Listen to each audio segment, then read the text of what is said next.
बिस्मिल्लाहिर्रहमानिर्रहीम। अस्सलाम वालेकुम। आप मेरा यूट्यूब चैनल देख रहे हैं। Welcome to my YouTube channel. Lecture number 16 आज हमने पढ़ना है एक्साइज एंड टैक्सेशन इंस्पेक्टर की टेस्ट प्रिपरेशन के वाले से, और इसके बाद असिस्टेंट एसएन जीएडी। ये दोनों पोस्टें जो है 16 स्केल की असिस्टेंट एसएन जीएडी और एक्साइज एंड टैक्सेशन इंस्पेक्टर, इन दोनों पोस्टों की हम इकट्ठी तैयारी कर रहे हैं, मर्ज करके सेशन चला रहे हैं। तो आज मैथमेटिक्स हमारा इंशाल्लाह कंप्लीट हो जाएगा। मैथमेटिक्स हमने फाइनल कर दिया है। ये आज 16वां लेक्चर है। 16 लेक्चर में आज हमने पढ़ना है ज्योमेट्री। ज्योमेट्री आज हमने पढ़नी है, तो ज्योमेट्री का टॉपिक आज इंशाल्लाह ताला हम कंप्लीट पढ़ेंगे। आपका ज्योमेट्री के ऊपर सिर्फ एक ही लेक्चर था, यही मैंने रखा हुआ, थोड़ा सा लंबा लेक्चर आज होगा। इंशाल्लाह हम ज्योमेट्री को बड़ी डिटेल के साथ पढ़ लेंगे। तो यूं ये जो 16 लेक्चर आपके हो गए हैं 1 से लेकर 16 तक, ऊपर भी आपको सारा मैंने मैथमेटिक्स ही करवाया, आपको पता है। तो मैथमेटिक्स के अगर आप ये 16 लेक्चर्स देख लेते हैं तो आपने पीपीएससी, एफपीएससी या एनटीएस या जेकेपीएससी मीन के किसी भी कंपैरेटिव एग्जाम में आपने अप्लाई किया हुआ जिसमें आपका मैथमेटिक्स का पोर्शन आना है, तो आपका कोई एक भी क्वेश्चन इंशाल्लाह ताला मैथमेटिक्स का स्किप नहीं होगा।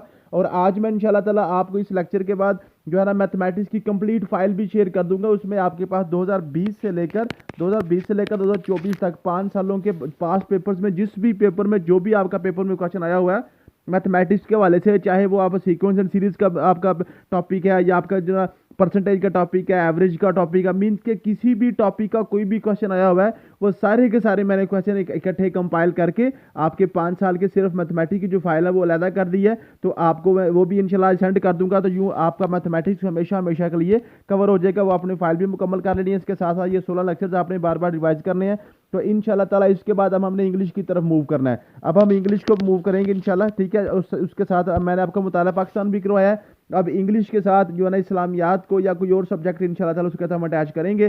तो यूँ आपकी तैयारी हम इंशाल्लाह ताला कवर करवा देंगे। और एक्साइज इंस्पेक्टर की टेस्ट डेट के वाले से भी कुछ खबरें आ रही हैं, ठीक है जी। टेस्ट की डेट के वाले से भी आज इंशाल्लाह ताला इस लेक्चर के बाद में हम जो है ना उसके वाले से भी बात करेंगे। एक्साइज एंड टैक्सेशन इंस्पेक्टर की टेस्ट की डेट के वाले से ये जो खबरें चल रही हैं कि 8 सितंबर को पेपर है। अगर 8 सितंबर को पेपर हो जाता है, बहुत से बच्चे मैसेज कर रहे थे कि सर अगर 8 सितंबर को पेपर हो गया तो हम क्या करेंगे, हमारा कोर्स कवर अभी नहीं हुआ है, अभी तो हमने 2-4 बुक्स ही अभी हमने पढ़ी हैं, तो ये तो काफ़ी हमारा सिलेबस भी पढ़ा हुआ है, तो हम क्या करेंगे। तो आपने परेशान नहीं होना इंशाल्लाह ताला। आज की वीडियो के बाद जो ना इसी लेक्चर के एंड पे हम इंशाल्लाह डिटेल के साथ डिस्कस करेंगे। अगर आपका 8 सितंबर को पेपर होता है तो हमने किस तरह से पेपर आपने क्रैक करना है, ठीक है जी। और 8 सितंबर को पेपर होना भी है कि नहीं, मैं यहाँ पे आपको बता दूंगा 8 सितंबर को पेपर इंशाल्लाह ताला नहीं होना, एंड पे इंशाल्लाह ताला सारा डिटेल से आपको मैं बता दूंगा। तो आज हमने पढ़ना जी ज्योमेट्री के हवाले से।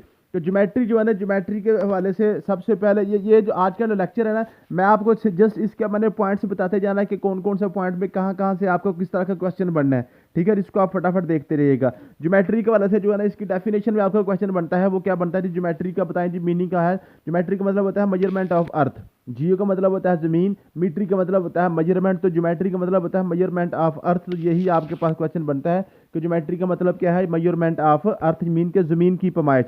उसके बाद फादर ऑफ ज्योमेट्री का क्वेश्चन बार बार पूछा जाता है।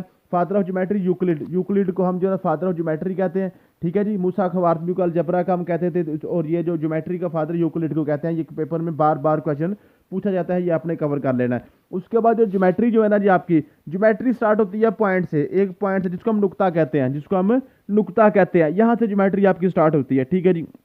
आप आपसे पूछेगा जनाब जो नुक्ता है, नुक्ते की या इसको पॉइंट कहेगा, पॉइंट की लेंथ कितनी होती है, तो 1 0 2 3 बोल देगा। तो जो आपके पास पॉइंट होता है ना, पॉइंट की कोई लेंथ नहीं होती, और पॉइंट की कोई लंबाई नहीं होती, कोई चौड़ाई नहीं होती, कोई मोटाई नहीं होती, कोई इसका एरिया नहीं होता, कुछ भी इसका नहीं होता।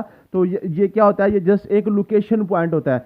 पॉइंट क्या करता है, सिर्फ लोकेशन बताता है, किसी भी चीज़ की लोकेशन को बताता है। पॉइंट इट सेल्फ जो है ना, ये इसकी कोई जो लेंथ विड्थ वॉल्यूम वगैरह इसका कुछ भी नहीं होता। ये क्वेश्चन पूछ लेता है, बताएं जी जो पॉइंट है आपका उसकी कितनी जना लेंथ होती है, उसका वॉल्यूम कितना होता है, ये पूछ लेता है, ठीक है। इसका कुछ भी नहीं होता। और उसके बाद ये जो आपके पास पॉइंट्स है ना, पॉइंट्स मिलकर ना ऐसे 1 2 3 4 ऐसे पॉइंट्स आपस में मिलते जाएं, ठीक है। तो आपके पास क्या बन जाती है, एक लाइन बन जाती है। क्या बन जाती है, एक लाइन बन जाती है। ऐसे पॉइंट जो एक ही लाइन के ऊपर, जैसे ये आपके पास ए पॉइंट है, ये आपके पास बी पॉइंट है, ये आपके पास सी पॉइंट है, ऐसे पॉइंट जो एक ही लाइन के ऊपर वाक़या हो, एक ही लाइन के ऊपर एग्जिस्ट करें, एक ही लाइन के ऊपर पाए जाते हैं, उसको हम कहते हैं जी, उसके बाद हम कहते हैं collinear points, collinear points, collinear points. ऐसे पॉइंट जो एक ही लाइन के ऊपर पाए जाते हैं उनको हम कोलिनियर पॉइंट्स कहते हैं। ये क्वेश्चन पूछ रहा था वो नॉन कोलिनियर ऐसे पॉइंट जो एक लाइन के ऊपर नहीं पाए जाते। जैसे फॉर एग्जांपल जब आपके पास ये एक पास लाइन है, एक पॉइंट आपके पास ये है और एक पॉइंट आपके पास ये है और एक पॉइंट ये आपके पास इधर आ गया, ए बी और आपके पास कोलिनियर है, सी जो है ना वो नॉन कोलिनियर पॉइंट है, ठीक है जी। उसके बाद आपके पास आते हैं कोप्लेनर पॉइंट। कोप्लेनर पॉइंट ऐसे पॉइंट होते हैं जो एक ही प्लेन में वाक़ होते हैं। जैसे आपके पास ये है ना, ये आपके पास एक्स है, ये आपके पास वाई है और ये आपके पास जी होता है, ठीक है जी। तो जो आपके पास एक ही प्लेन के ऊपर होते हैं ना, ठीक है जी, एक ही प्लेन के ऊपर जो पाए जाते हैं उसको हम कोप्लेनर पॉइंट्स कहते हैं। तो जो जो जो एक ही प्लेन के ऊपर नहीं होते, फॉर एग्जांपल कुछ एक जो ना ए आपके पास एक्स वाई प्लेन में है और दूसरा आपके पास जो ना वाई जी प्लेन में आ रहा है, तो वो ये नॉन कोप्लेनर पॉइंट्स होते हैं। ये क्वेश्चन क्लियर हो गया आपके पास। उसके बाद कॉन्करेंट पॉइंट्स होते हैं। कॉन्करेंट पॉइंट्स ऐसे होते हैं जिसके ऊपर दो या तीन से ज़्यादा आपके पास जो लाइनें आपस में मिलती है ना आके, जब दो तीन लाइनें एक ही पॉइंट के ऊपर आके मिलती हैं, जहां पे वो क्रॉसिंग पॉइंट होता है उसको हम क्या कहते हैं, कॉन्ग्रुएंट पॉइंट कहते हैं। उसको हम क्या कहते हैं, कॉन्ग्रुएंट पॉइंट कहते हैं। आइसोलेटेड पॉइंट्स कौन से होते हैं, ऐसा पॉइंट जिसके करीब करीब कुछ भी नहीं होता। आइसोलेशन का मतलब होता है अकेले रहना। आइसोलेशन का मतलब क्या होता है जी, अकेले रहना। ये आपके पास क्वेश्चन बनते हैं पॉइंट के वाले से। उसके बाद है लाइन। ये जो आपके पास पॉइंट है, पॉइंट्स ही मिलकर आपके पास क्या क्या बनाते हैं, लाइन बनाते हैं। ये जो आपके पास लाइन होती है ना, लाइन की इस तरह निशानी होती है, ये दोनों तरफ तीर होते हैं, लाइन के दोनों तरफ तीर लगाए होते हैं।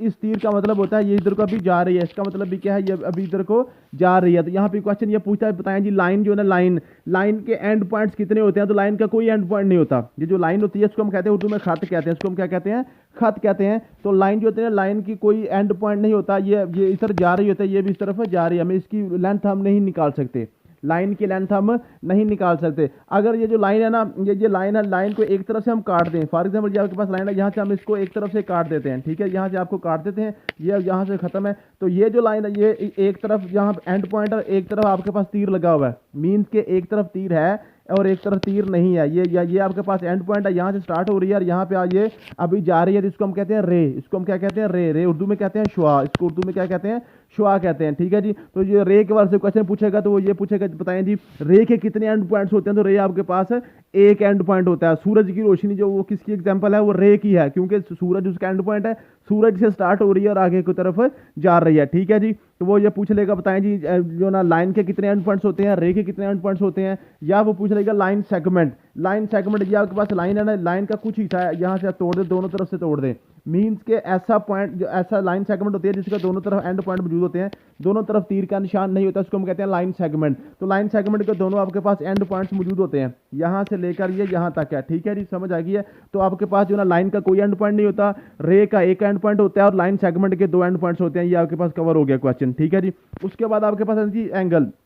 दो आपके पास जो लाइंस है ना, दो लाइंस आपस में मिलती हैं, दो लाइंस या दो रेज आपस में मिले, दो रेज आपस में जब मिलती हैं ना, उनका एक कॉमन स्टार्टिंग पॉइंट होता है।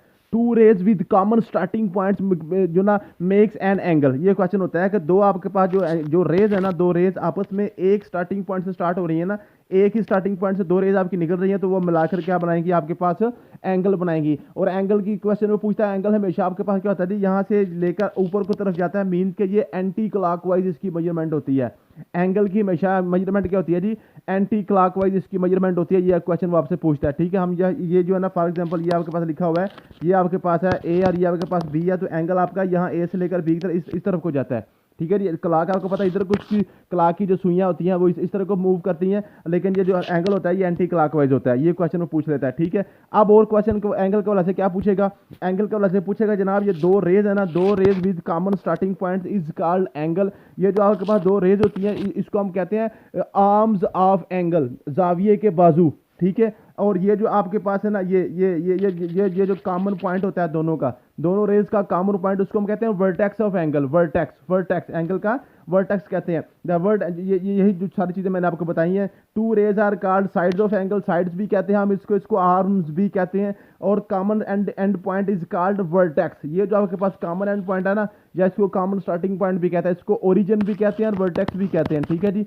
तो वर्टेक्स ही क्वेश्चन बार बार पेपर में पूछा जा रहा होता है। उसके बाद ये जो पास एंगल्स होते हैं ना, दो रेज आपस में इस तरह से मिलाए ना, ये फॉर एग्जांपल दो रेज आपस में मिल रही हैं, तो आपके पास ये एंगल बन रहा है। अगर ये दो रेज आपस में बिल्कुल परपेंडिकुलर मिले, ये एक हॉरिजॉन्टल बिल्कुल सीधी हो और एक आपके पास बिल्कुल ऊपर को वर्टिकल सीधी हो, दोनों सीधी लाइनें हो, ठीक है जी। तो वो मिलकर क्या एंगल बनाती है आपके पास, वो उसको हम कहते हैं जी, उसको हम कहते हैं right angle. Right angle mean के 90 डिग्री, 90 डिग्री, ठीक है जी। तो राइट एंगल को हम कहते हैं, वो पूछता है बताएं जी राइट एंगल में कितना एंगल होता है, 90 डिग्री होता है, ठीक है जी। और जो अक्यूट होता है ना, कम होता है, 90 से कम एंगल उसको हम अक्यूट एंगल कहते हैं, और 90 से जो ज्यादा होता है उसको हम ऑब्ट्यूज एंगल कहते हैं।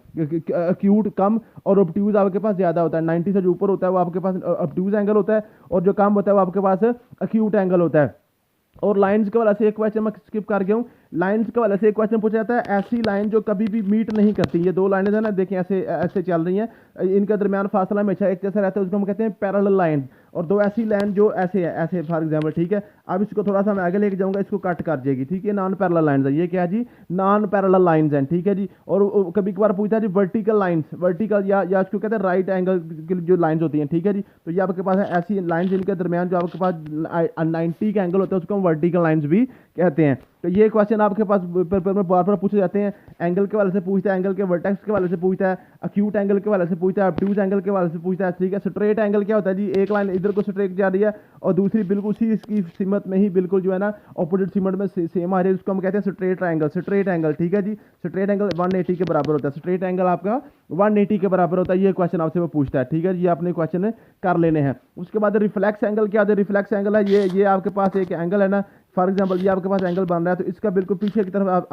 आते हैं जब आप, तो ये जो आपके पास जो पीछे एंगल बन रहा है उसको हम रिफ्लेक्स एंगल कहते हैं। ये क्वेश्चन इतने वो आपसे नहीं पूछेगा।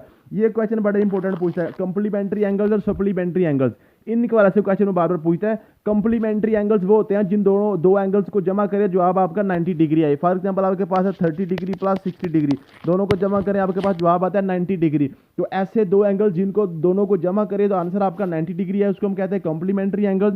और ऐसे दो एंगल जिनको हम जमा करें और इनका आंसर आपके पास 180 आए, 180 डिग्री आए, उसको हम कहते हैं जी, उसको हम कहते हैं सप्लीमेंट्री एंगल्स। कंप्लीमेंट्री एंगल्स और सप्लीमेंट्री एंगल्स की डेफिनेशन बार बार पूछी जाती है। तो कंप्लीमेंट्री में आपके पास जो है 90 डिग्री दोनों को जमा करें तो बने, तो वो दोनों आपके पास कंप्लीमेंट्री एंगल्स होंगे। मीन का 30 डिग्री का कंप्लीमेंट्री एंगल कौन सा है, 60 डिग्री है।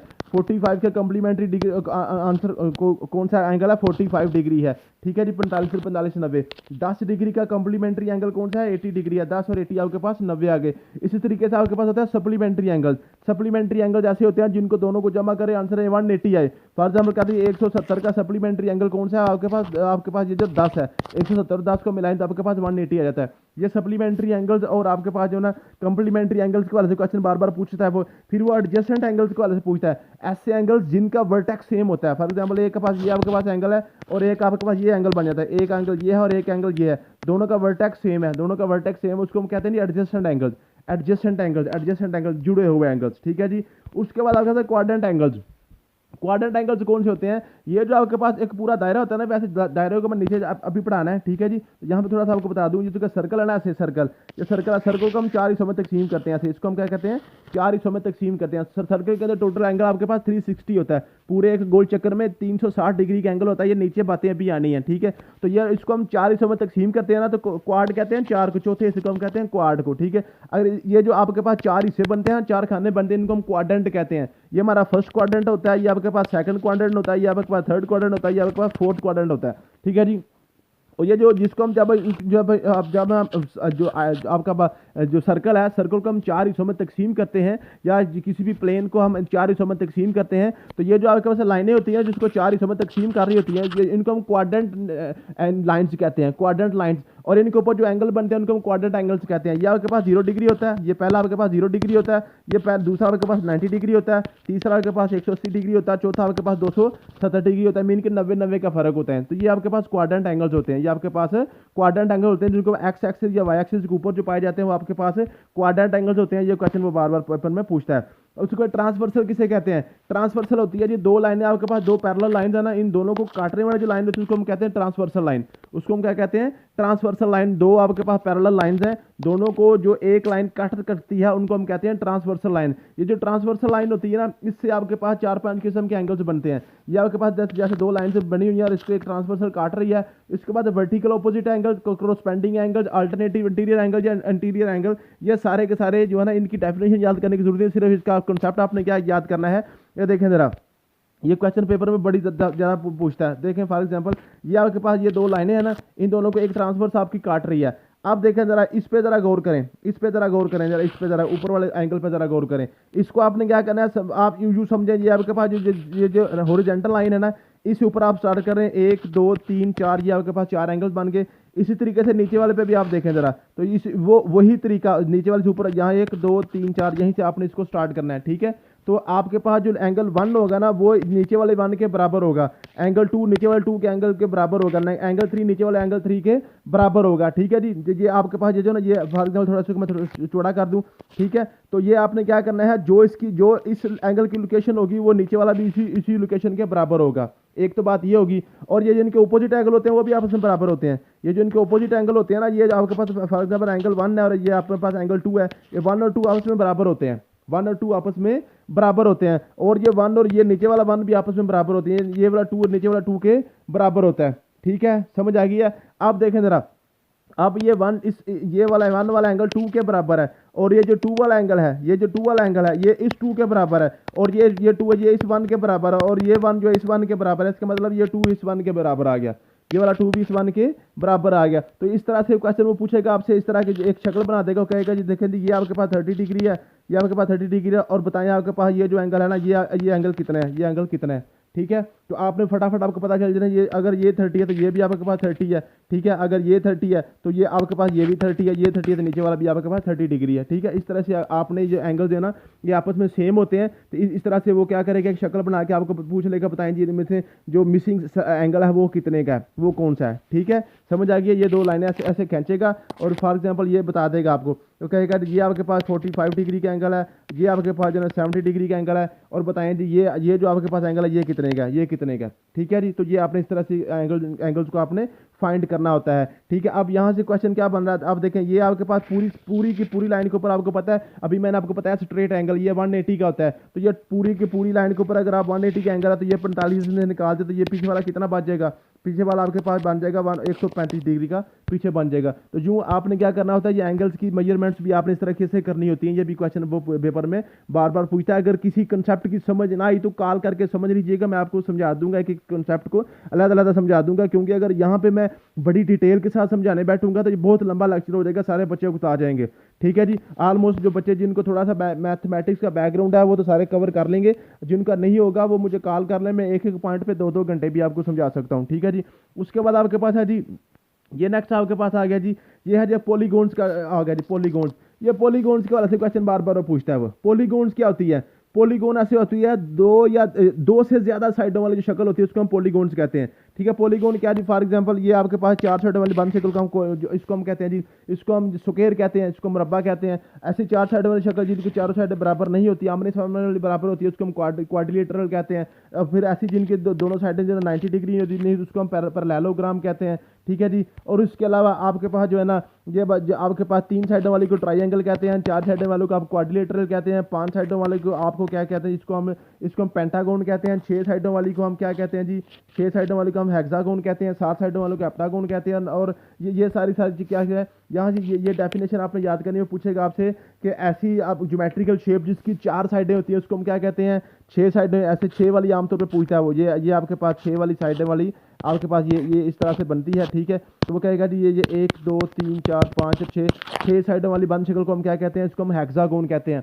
ये मैंने नीचे इसकी इंग्लिश भी लिख दी है। आमतौर पे ये जो काउंटिंग होती है ना, ये केमिस्ट्री वाले बच्चों को आती होती है। Methane, ethane, propane, butane, pentane, hexane, heptane, octane, nonane, decane, यही आपकी साइडें, यही साइडें आपकी जो ना मैथमेटिक्स में यूज होती हैं। पेंटेन से क्या मराद, ब्यूटेन से क्या मतलब 4 होता है, पेंटेन से मतलब क्या होता है जी 5 होता है। तो आपके पास पेंटागोन 5 साइडों वाली बंद शक्ल को कहते हैं। हेक्सेन का मतलब 6 होता है, 6 कार्बन आइटम। ये आपके पास जो ना, ये जब हम जो केमिस्ट्री पढ़ते हैं ना, केमिस्ट्री में ऑर्गेनिक केमिस्ट्री पढ़ते हैं, methane, ethane, butane, propane, hexane वगैरह हम पढ़ते हैं, मीथेन, मिथाइन, मिथाइल वगैरह, ठीक है। वो सारी अगर चीज़ें कोशिश करूँगा मैं एवरीडे साइंस में अगर आपको वो करवानी तो मैं करवा दूंगा, ठीक है। तो ये एक गिनती होती है, इनकी काउंटिंग होती है, ठीक है।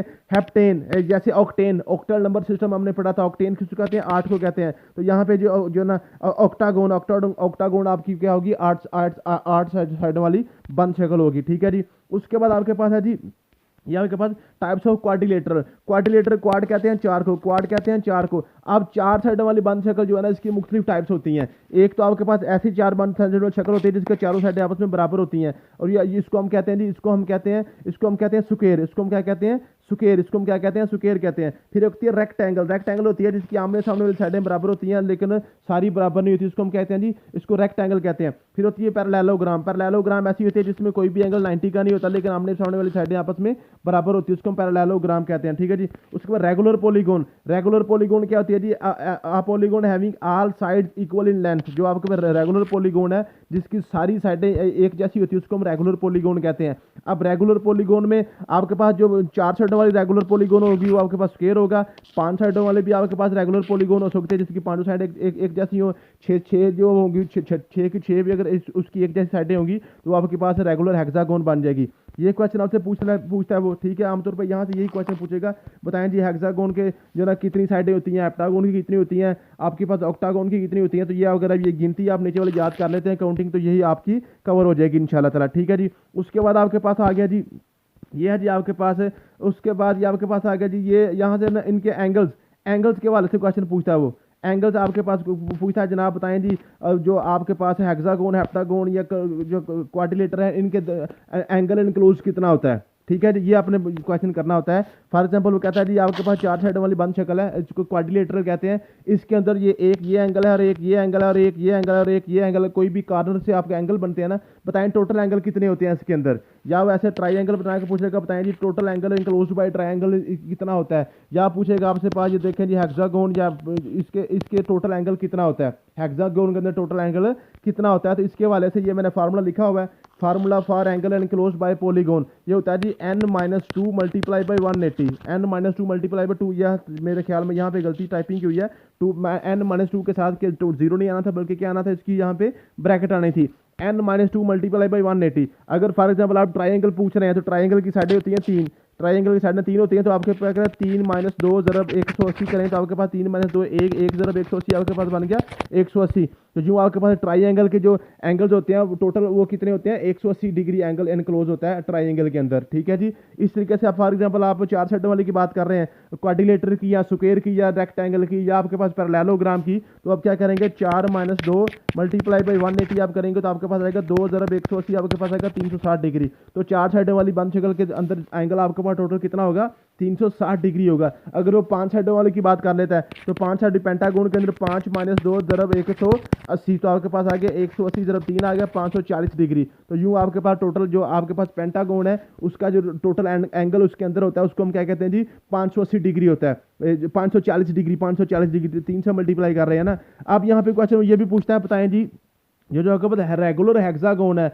या रेगुलर हेप्टागोन है या रेगुलर पेंटागोन है, उसके हर वर्टेक्स पे कितना एंगल होता है। फॉर एग्जांपल वो कहता है ये आपके पास रेगुलर हेक्सागोन है 6 साइडों वाली, फॉर एग्जांपल ये आपके पास है एक रेगुलर हेक्सागोन है। अब बताएं रेगुलर हेक्सागोन के हर एंगल पे, ये यहाँ पे हर एक पे कितना कितना एंगल होगा, हर एक पे कितना कितना एंगल होगा। तो ये आपके पास है रेगुलर हेक्सागोन का। एक तो सबसे पहले आपने क्या देखना है, आपने देखना है कि इसके अंदर टोटल एंगल कितना होता है। आपने कहना है 6 - 2 मल्टीप्लाई बाई 180, तो आपके पास कितना बन जाएगा, ये 4 आ जाएगा, जरा आपके पास 18 आ जाएगा, 180 आ जाएगा। ठीक है जी। आपने क्या करना है, ये आपके पास कितना बन गया, ये आपके पास 720 बन गया, 720 डिग्री है। अब 720 डिग्री टोटल है तो इसके टोटल वर्टेक्स कितने 6 हैं, तो 720 को आप 6 पे डिवाइड कर लें, 720 को आप 6 पे डिवाइड करना तो आपके पास आ गया 120 डिग्री। से टोटल आपके इसमें एंगल कितना होगा, 120 डिग्री का एंगल होगा हर एक वर्टेक्स के ऊपर, और सारे 6 के 6 मिला के 720 हो जाएगा। तो यूँ आप इसका वर्टेक्स का एंगल भी निकाल सकते हैं, टोटल एंगल भी निकाल सकते हैं मुख्तलिफ पॉलीगॉन्स के वाले से। ठीक है जी।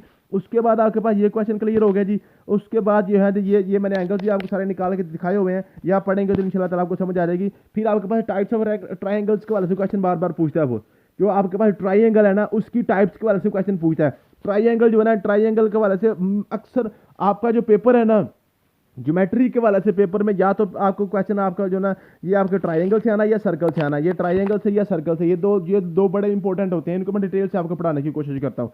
ठीक है जी। ये ट्राइंगल होती है, ट्राइंगल आपके पास 3 साइडों वाली बंद सर्कल को हम ट्राइंगल कहते हैं, 3 साइडों वाली बंद सर्कल को हम ट्राइंगल कहते हैं। इसमें 3 आपके पास एंगल्स होते हैं और 3 ही इसकी साइड्स होती हैं, तीन ही इसको जिले और जाविये भी कहते हैं, ठीक है जी, साइड्स एंड एंगल्स भी कहते हैं, उर्दू में कहते हैं जिला और जाविया। इसके तीन अजला होते हैं और तीन इसके जाविये होते हैं, ठीक है जी। और अब इसकी जो आपके पास ये जो आप बाहर इसकी साइडें होती हैं ना, ये जो बाहर इसकी साइडें होती हैं, अगर तो तीनों साइडें एक जैसी हो, अगर तो तीनों साइडें ही एक जितनी हो, अगर तीनों साइडें एक जितनी, उसको हम कहते हैं इक्विलेटरल ट्राइंगल। ये बड़ी इंपॉर्टेंट है, ये ट्राइंगल की टाइप्स जो है ना, ये बहुत बहुत इंपॉर्टेंट, इसके आपने नाम लाजमी याद करने हैं।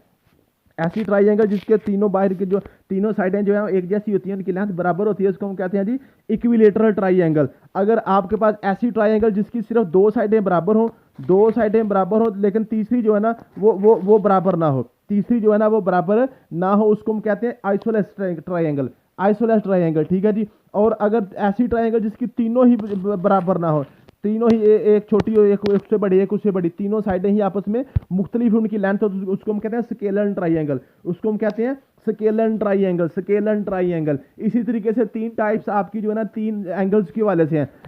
ऐसी ट्राइंगल जिसमें एक एंगल 90 डिग्री का होता है, उसको हम कहते हैं राइट एंगल ट्राइंगल, एक एंगल राइट होता है। ऐसी ट्राइंगल जिसके अंदर एक एंगल एक्यूट होता है, मीन कि 90 से कम होता है, उसको हम कहते हैं एक्यूट एंगल ट्राइंगल। और दूसरी होती है जी ऐसी ट्राइंगल जिसमें एक एंगल 90 से ज़्यादा होता है, सॉरी 180 से ज़्यादा होता है, 90 से ज़्यादा होता है और 180 से कम होता है, ऑब्ट्यूज एंगल एक उसमें होता है, तो उसको हम कहते हैं जी ऑब्ट्यूज एंगल ट्राइंगल। तो ये 6 टाइप्स इसकी जो है ना वो आपने लाजमी याद कर लेनी है, ठीक है जी। उसके बाद आपके पास आएगा जी सर्कल।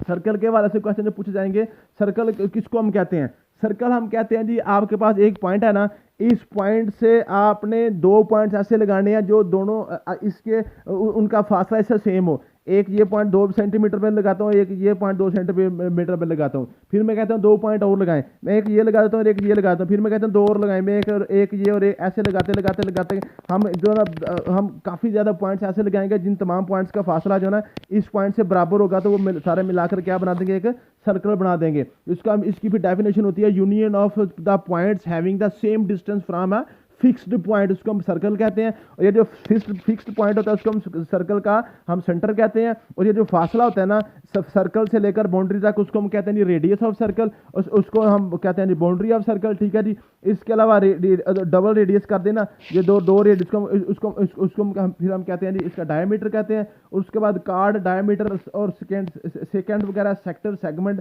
को साइक्लिक, टेंजेंट वगैरह, ये सारी मैंने इसकी डेफिनेशन लिखी हुई है, ठीक है। अब देखें ना ये इसकी ये जो आपके पास बाउंड्री के कोई हिस्सा ले रहे हैं इसको हम कहते हैं आर्क कहते हैं, ठीक है जी। और इसके बाद ये जो आपके पास सेंटर से लेकर बाउंड्री तक इसको हम ऐसे काटते हैं, इसको हम कार्ड कहते हैं, कार्ड कहते हैं, ठीक है जी। तो ये मैंने सारे यहाँ पे लिखे हुए हैं, इसकी डेफिनेशन लिखी हुई है एंगल के वाले से। ये भी क्वेश्चन में बार बार वो पूछता है एंगल की जो सर्कल के टाइप्स, सर्कल के अंदर जो इसके पार्ट्स होते हैं ना सर्कल के, ये मैंने सारे लिखे हुए हैं, ये क्वेश्चन वो बार बार आपसे पूछेगा, ठीक है जी। उसके बाद टाइप्स ऑफ सर्कल की बात करें जी, टेंजेंट सर्कल, ऐसे सर्कल जो एक पॉइंट के ऊपर आपस में टच करते हैं उसको हम टेंजेंट कहते हैं। कोसेंट्रिक सेंटर ऐसे होता है जिनका सेंटर एक होता है, एक सर्कल ये है और एक सर्कल इसके ऊपर आ गया, दोनों का आपके पास सेंटर सेम होता है, उसको हम कहते हैं कोसेंट्रिक सर्कल, उनको हम क्या कहते हैं जी कोसेंट्रिक सर्कल कहते हैं। फिर आपके पास होते हैं जी कांगुरेंट सर्कल। कांगुरेंट सर्कल ऐसे होता है जिनका जो है ना सेंटर सेम नहीं होता लेकिन वो एक जैसे होते हैं, उनका रेडियस सेम होता है, वो एक जितने होते हैं, उसको हम क्या कहते हैं जी कांगुरेंट सर्कल कहते हैं। फिर यदि difference between congruent and similar figures, congruent कौन सी होती है जी? कांगुरेंट होती है जी ऐसी शक्ल जिसकी जो आपके पास जो है ना जी ये आपके पास जो है ना जो सिमिलर जो ना two geometrical figure are similar if the shape is the same while congruent. ये फॉर एग्जांपल ये आपके पास सर्कल है और ये भी आपके पास सर्कल है, ये दोनों गोल है, ये आपके पास ये सिमिलर है, लेकिन कांगुरेंट कौन सी होगी? जो जिसका साइज भी सेम होगा, ये इनकी शेप भी एक जैसी है और इनका साइज भी एक जैसा होगा, उसको हम क्या कहते हैं जी कांगुरेंट कहते हैं। कांगुरेंट और सिमिलर फिगर्स में वो फर्क पूछ लेता है, ठीक है जी। उसके अलावा जो आपके पास है ना जी मसला फिसागोरस, जिसको पैथागोरस थ्योरम भी कहते हैं, इसके वाले से क्वेश्चन पूछे जाते हैं। हाइपोटेन्यूज का square is equal to base का स्क्वायर प्लस हाइट का स्क्वायर, ठीक है जी। ये आपने क्वेश्चन पूछ लेता है। फिर वो पूछता है जी आपके पास राइट एंगल ट्राइंगल के वाले से जो है ना ये 3, 4 और 5 का इनका ये इनकी जो ये रेशो होती है इनकी साइड्स के हवाले से, ठीक है, ये क्वेश्चन पूछ लेता है। तो ये पैथागोरस थ्योरम बड़ा इंपॉर्टेंट होता है, इसके क्वेश्चन में इंशाल्लाह ताला आपको प्रैक्टिस में कराऊंगा, तो ये इंशाल्लाह आपके कवर हो जाएंगे। फिर हीरोज फार्मूला काफी पूछता है, वो हीरो फार्मूला पूछता है। एस से मुराद होता है आपने क्या करना है, तमाम साइड्स को उसकी एवरेज निकालनी है, a + b + c ओवर आपके पास 2 करेंगे तो इस एवरेज तो नहीं निकलेगी, एवरेज के लिए 3 को से डिवाइड करना पड़ना था। a plus B plus C equal to over 2 ये आपके पास होता है इसकी टोटल सम, और इस टोटल सम को अंदर आपने करना है, उसमें से a भी माइनस करें, b भी माइनस करें, c भी माइनस करें, टोटल का आप क्या करें, इसका हम ऐसे जजर ले लें तो आपके पास ये एरिया ऑफ ट्राइंगल निकल आता है, ट्राइंगल का एरिया निकल आता है। तो ये आपके पास पाइथागोरस हीरो फार्मूला आ जाता है। 2 फार्मूले आपने याद करने हैं, पाइथागोरस थ्योरम और हीरो फार्मूला आपने याद कर लेना है, ठीक है जी। ये आपके पास क्लियर हो गया। उसके बाद 2 इंपॉर्टेंट चीज़ें होती हैं जो ज्योमेट्रिकल शेप के वाले से, एक आपका होता है एरिया और एक आपका होता है पेरीमीटर। एक होता है जी एरिया और एक होता है पेरीमीटर। इसके वाले से क्वेश्चन बार बार पूछे जाते हैं। एरिया और पेरीमीटर के फार्मूले आप अगर आप याद कर लें तो अच्छी बात है, लेकिन अगर आप जस्ट एरिया का फार्मूला याद करेंगे तो आप आसानी से काम आपका चल जाएगा। पेरीमीटर आप वैसे याद कर लें, ठीक है जी। तो ये आपके पास है ना, जो ये फॉर एग्जाम्पल ये आपके पास एक स्क्वायर है, पेरीमीटर कहते हैं जो उसकी जो बाउंड्री होती है ना, ऊपर ऊपर जो बाउंड्री की जो लेंथ होती है इसको हम पेरीमीटर कहते हैं, और ये जो इसके अंदर इलाका होता है ना उसको हम कहते हैं इसका एरिया, इसको हम कहते हैं एरिया। अब दोनों का फार्मूला क्या होता है, एरिया का फार्मूला होता है लंबाई ज़रब चौड़ाई। लंबाई मीन के आपके पास 2 साइडें, दोनों साइडों को आपस में मल्टीप्लाई करते हैं, इसका एरिया निकल आता है। और ये जो आपके पास इसकी पेरीमीटर होता है ना, पेरीमीटर कहता है चारों साइडों को आपने जमा करना है, चारों साइडों को आपने जमा करना है। तो क्वेश्चन अगर वो पूछता है आपसे, फॉर एग्जांपल कहता है जी एक आपके पास रेक्टेंगल है, उसकी लेंथ आपके पास जो है इसकी लेंथ 6 सेंटीमीटर है और उसकी जो हाइट उसकी विड्थ है वो आपके पास 4 सेंटीमीटर है, बताएं इसका आपके पास एरिया कितना होगा। तो 6 4 बार 24 आपके पास हो जाएगा इसका एरिया। लेकिन अगर वो पूछता है इसका पेरीमीटर कितना होगा, तो पेरीमीटर का फार्मूला तो ये होता है लंबाई जमा चौड़ाई ज़रब 2, मीन की length plus width multiply by 2। लेकिन आप क्या करें, 6 के सामने भी 6 और 4 के सामने भी 4 है, तो इन चारों को आप ऐड करना, 6 4 10 10 6 16 16 4 आपके पास ये इस तरह से इसको आप कर सकते हैं, ठीक है जी। 20 आ गया, समझ आ गई है। तो यूँ इस तरीके से भी आप इसकी पेरीमीटर निकाल सकते हैं। तो पेरीमीटर और ये और आपने जो सर्कल की पेरीमीटर और इसका जो रेडियस है ये इसका फार्मूला लाजमी याद कर लेना है। सर्कल का जो पेरीमीटर होता है ना, ऊपर जो सर्कल का ऊपर जो पेरीमीटर होता है, ठीक है जी, उसको हमने क्या करना है, इसको हमने कहना है जी, इसको कहना है 2 पाई आर। इसका फार्मूला है 2 पाई आर, 2 पाई आर। और इसका जो रेडियस होता है, जो इसका जो एरिया होता है सर्कल का एरिया, उसको हम कहते हैं pi r square, pi r square. ये 2 फार्मूले आपने लाजमी याद करने हैं। सर्कल का जो आपके पास ऊपर होता है ना, ये जो आपके पास सर्कल है, ठीक है जी, वैसे सर्कल के पेरीमीटर के लिए लफ्ज यूज होता है सरकमफेरेंस। सरकमफेरेंस के लिए आपके पास जो होता है 2 पाई आर और इसका एरिया होता है पाई आर स्क्वायर। ये 2 फार्मूले आपने लाजमी याद कर लेने हैं। ये आपके पास ज्योमेट्रिकल शेप्स के वाले से हो गया, लेंथ की बाउंड्री उसका जो है ना ये क्लियर हो गया। उसके बाद कोऑर्डिनेट ज्योमेट्री होती है। कोऑर्डिनेट ज्योमेट्री के वाले से क्वेश्चन पूछे जाते हैं। ये आपके पास टोटल ये सर्कल है ना, सर्कल के आपने 4 क्वाड्रेंट बना देते हैं, ठीक है। ये आपके पास एक्स होता है, ये आपके पास माइनस एक्स होता है, ये आपके पास वाई होता है, ये आपके पास माइनस वाई होता है, ठीक है। अब वो पूछेगा आपसे, बताएं जी ये पॉइंट है फॉर एग्जांपल 2 और 4, बताएं जी किस क्वाड्रेंट में है। ये आपके पास फर्स्ट क्वाड्रेंट है, ये 2 है, ये 3 है, ये आपके पास 4 क्वाड्रेंट है। अब इसमें सिर्फ आपने इनके सिर्फ साइन देखने होते हैं, इसके साथ निशानी देखनी होती है। 2 के साथ भी प्लस का साइन है, 4 के साथ भी प्लस का है, ठीक है जी। तो ये एक्स भी प्लस का और वाई भी प्लस का, तो ये फर्स्ट क्वाड्रेंट में आ जाएगा। ये क्या आ जाएगा, फर्स्ट क्वाड्रेंट में आ जाएगा। फिर वो आपसे पूछेगा फॉर एग्जांपल देखें जी -1 और 4 बताएं ये किस क्वाड्रेंट में आ रहे हैं। अब ये जो पहला नंबर होता है ये एक्स का होता है और दूसरा नंबर आपका वाई का होता है। तो -1 आपके पास माइनस एक्स आ गया, ये आपके पास माइनस एक्स है, और वाई आपके पास 4 जमा का, और ये आपके पास वाई जमा का, ये आपके पास सेकंड क्वाड्रेंट में चला गया। ये क्या चला गया, सेकंड क्वाड्रेंट में चला गया। तो ये आपने ये याद रखना है, जो भी आपको पेयर दिया जाता है ना, इस तरह से ये पॉइंट बताएं जी किस क्वाड्रेंट में लाई करता है। तो ये आपके पास लिखा 2 और -7 लिखा हो, तो ये पहला नंबर आपका एक्स का होता है, दूसरा नंबर आपका वाई का होता है, ठीक है जी। तो ये आपने इस तरह से इसको ड्रा करना है। ये एक्स है और ये माइनस एक्स है और ये वाई है और ये माइनस वाई है, ठीक है जी। तो अगर वो कहता है फॉर एग्जाम्पल माइनस एक्स और वाई बताएं कहो किधर है, ये माइनस एक्स है और ये वाई है, ये आपके पास सेकंड क्वाड्रेंट बन रहा है। इस तरीके से आपसे वो क्वाड्रेंट भी कभी बार पूछ लेता है, बताएं जी ये जो पॉइंट है ये किस क्वाड्रेंट में लाई कर रहा है, फर्स्ट में, सेकंड में, थर्ड में या फोर्थ में, ठीक है। उसके बाद 3D शेप्स के वाले से कभी बार पूछ लेता है वो। 3D शेप क्या होती है, जिसमें एक्स वाई और साथ आपके पास जी भी आ जाता है। फॉर एग्जांपल ये आपके पास सर्कल है ना, ये आपके पास एक सर्कल है, ठीक है। इस सर्कल के ऊपर एक और सर्कल रख दो, एक और सर्कल रख दो, एक और सर्कल ऐसे करते जो ये आपके पास एक सिलेंडर बन जाता है। ये एक सिलेंडर बन जाता है। जैसे आपके चूड़ियाँ होती है ना, आपने देखी होंगी जो बच्चे चूड़ियाँ लेते हैं ईद पे, तो वो क्या होता है, एक आपके पास सर्कल ऐसे चूड़ी का होता है ना, उसके ऊपर एक और चूड़ी, एक और चूड़ी, ऐसे करते वो क्या करता है जी, वो चूड़ियों का एक पूरा एक रिंग सा बन जाता है, उसको हम कहते हैं सिलेंडर कहते हैं, ठीक है जी। तो चूंकि आपको पता है जो सर्कल है, सर्कल के एरिया आपके पास होता है पाई आर स्क्वायर, ठीक है। तो अगर हमने ये जो सर्कल है इसको बढ़ाते ये इसकी जो लेंथ है वो एच हो जाती है, ठीक है। तो पाई आर स्क्वायर एच इसका टोटल इसका जो ना एरिया बन जाता है, ठीक है जी, समझ आ गई है। ये आपके पास है ना, और क्यूब का, स्फीयर का, सिलेंडर का एरिया मैंने नीचे लिखे हुए हैं, कोण का एरिया का वो बार बार पूछ लेता है। ठीक है, कोण इस तरह की आपकी होती है ना, ऐसे करीब जाके ये छोटी हो जाती है आधे से। ठीक है, तो ये जो कोण आपकी होती है, ये सिलेंडर के एरिया के तीसरा हिस्सा होती है। कोण का जो एरिया होता है वो सिलेंडर का तीसरा होता है, मीन के 1/3 पाई आर स्क्वायर एच आपने इसका करना होता है। ये आपके पास क्वेश्चन बन जाता है। उसके बाद यूनिट कन्वर्शन के वाले से क्वेश्चन पूछे जाते हैं। तो यूनिट कन्वर्शन में आपने याद करना है, जो आपके पास जो system international unit and length का वो आपके पास मीटर है, वो मीटर है। अब मीटर से आगे आपने जाना होता है। मीटर में आपके पास जो ना एक मीटर में आपके पास 1000 मिलीमीटर होते हैं। ठीक है जी, और एक मीटर में 100 सेंटीमीटर होते हैं, और एक मीटर में आपके पास 10 डेसीमीटर होते हैं।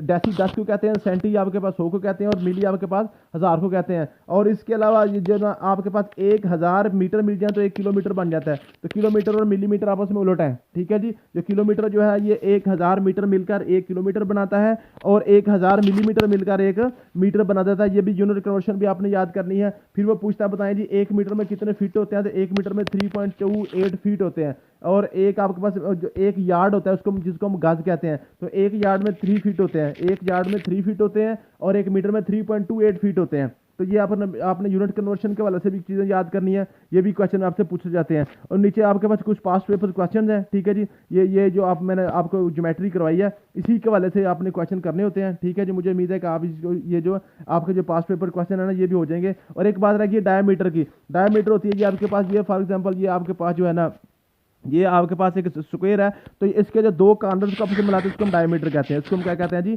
डायमीटर कहते हैं। इसको हम क्या कहते हैं? डायमीटर कहते हैं। ये जो डायमीटर होते हैं ना, ये दोनों को आपस में मिलाया जाता है, तो ये क्या करता है? इसको हाफ कर देते हैं, ये एक दूसरे को हाफ कर देते हैं। ये भी क्वेश्चन वो कभी कभार पूछ लेता है। तो ये आपके पास ज्योमेट्री के वाले से क्वेश्चन थे। अगर ये इसमें से कोई भी टॉपिक आपको समझ ना आ रहा हो, क्योंकि यहाँ पे मैंने इतना ज़्यादा टाइम नहीं लगाया, बिल्कुल जल्दी जल्दी इसको किया है, तो अगर इसको कोई भी टॉपिक आपको समझ ना आए तो आपने कॉल करके मुझसे वो टॉपिक डिटेल से समझ लेना है। इंशाल्लाह ताला मैं आपको समझा दूंगा। अब बात करते हैं इसके पेपर के वाले से, एक्साइज एंड टैक्सेशन इंस्पेक्टर के पेपर के वाले से। बाद जो ना किसी फेसबुक पेज से बच्चों ने पेपर लिया हुआ था कि 8 सितंबर को पेपर है। मेरी जो ना इतला के मुताबिक, नॉलेज के मुताबिक 8 सितंबर को अभी तक पेपर फाइनल नहीं हुआ है। बिल्कुल ये जो ना बात किसी ने अपने अंदाजे से ही की है। अगर 8 सितंबर को पेपर फाइनल हो भी गया तो इंशाल्लाह ताला हम 8 सितंबर से पहले अपना सिलेबस जो ना एक्साइज इंस्पेक्टर के वाले से कम कंप्लीट कर लेंगे। आपने परेशान नहीं होना। थैंक यू सो मच, मिलते हैं नेक्स्ट वीडियो में। अल्लाह हाफिज़।